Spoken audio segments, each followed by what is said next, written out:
Hi, I'm Carol Highsmith, and I'm photographing America during my lifetime. Now you might want to say, so everybody's photographing America, big deal.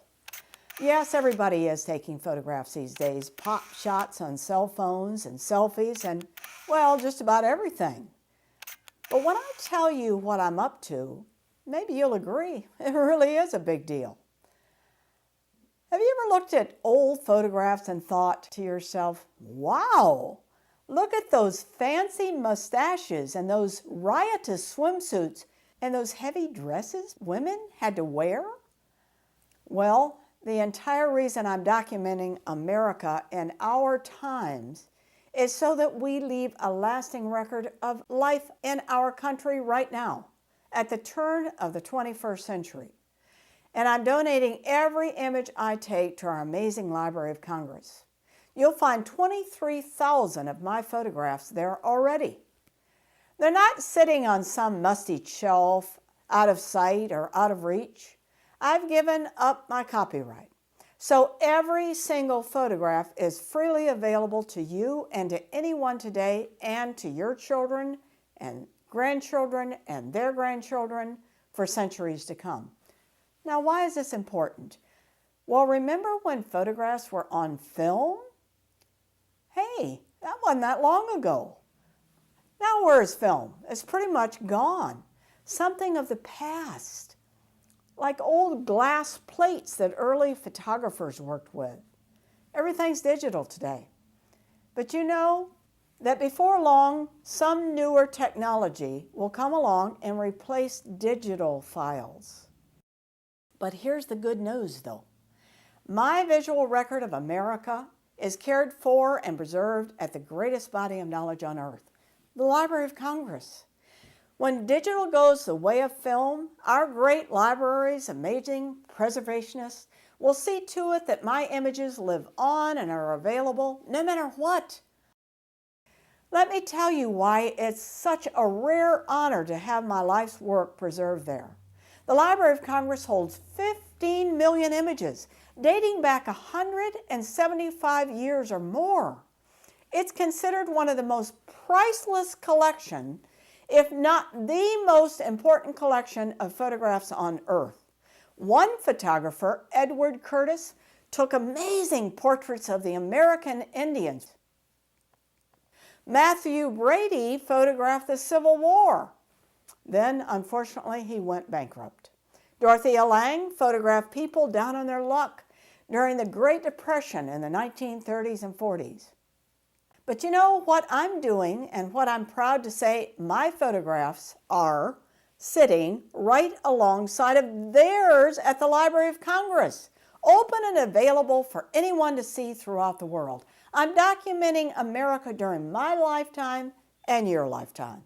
I use the highest caliber camera equipment on earth, and you know it's mighty expensive, believe me. So is the constant travel across our great nation. For 8 months I'm on the road.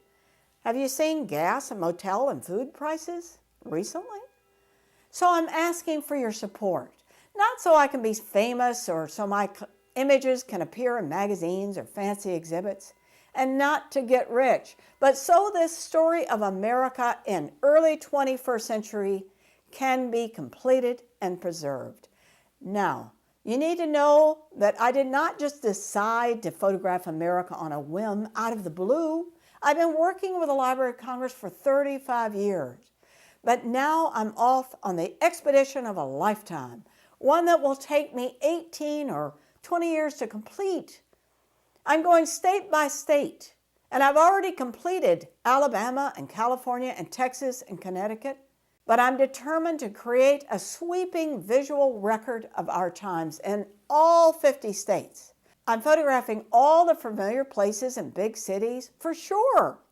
But I spend most of my days on back roads, in small towns and ranches and farmlands and national and state parks across rural America.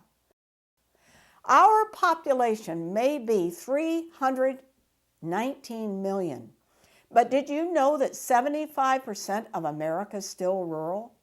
I photograph inside and out, modern and historic, and lots of the people who give our nation character.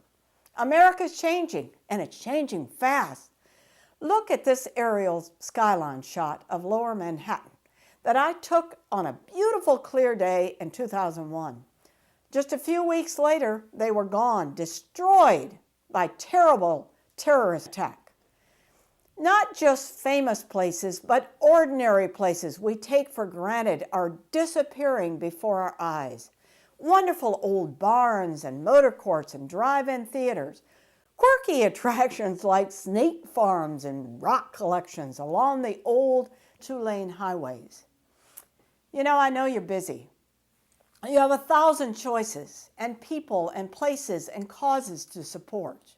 But I really need your financial help to complete this historic visual record of our nation during our times.